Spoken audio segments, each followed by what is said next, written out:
all the newspaper articles and things that were left after, it was decided that they would create an archive out of it so that it could be used for future research into peace studies, reconciliation, just pure historical research, whatever. And funding was given, and member of staff, Evelyn Johns, got responsibility for bringing everything together and archiving it and making sure that everything was indexed and accessible and digitised, etc., for moving into the new technological age.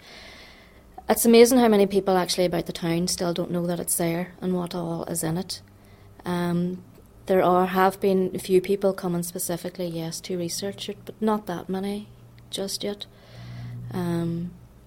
People do be amazed when they go in and they see everything. I think it's quite overwhelming for a lot of people. How many people have actually used it for research purposes? The numbers would be quite small as yet.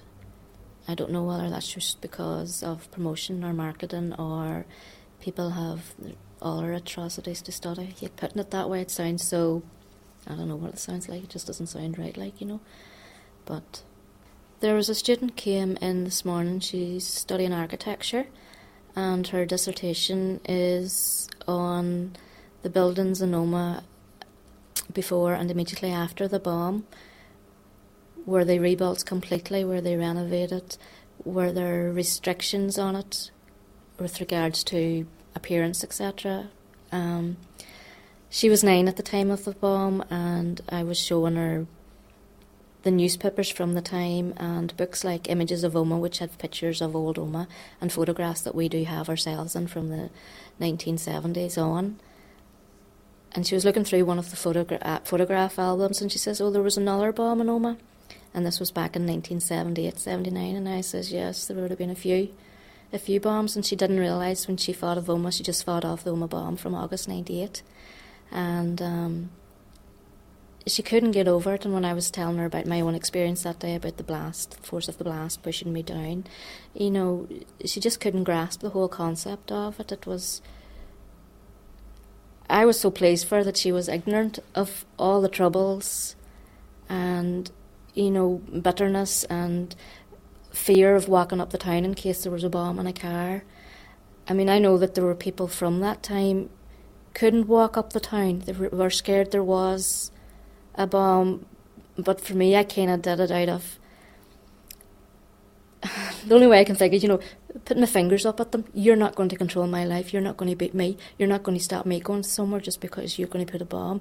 When my time comes, that's God's decision. But you're not going to stop my life and restrict me to where I can go because of your own hatred and bigotry and that there, But we had to avoid the area.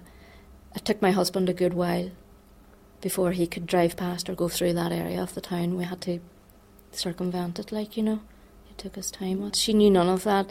And whether that's a good thing or a bad thing, from my own personal point of view, I was delighted for her, because it kind of made the fact that it is in the past, though I know it's not in the past. I mean, it's in the news today, it's rearing its ugly head again, but she's been able to avoid it, not be in the mess of it, not be torn apart with it, so I'm just delighted for her herself.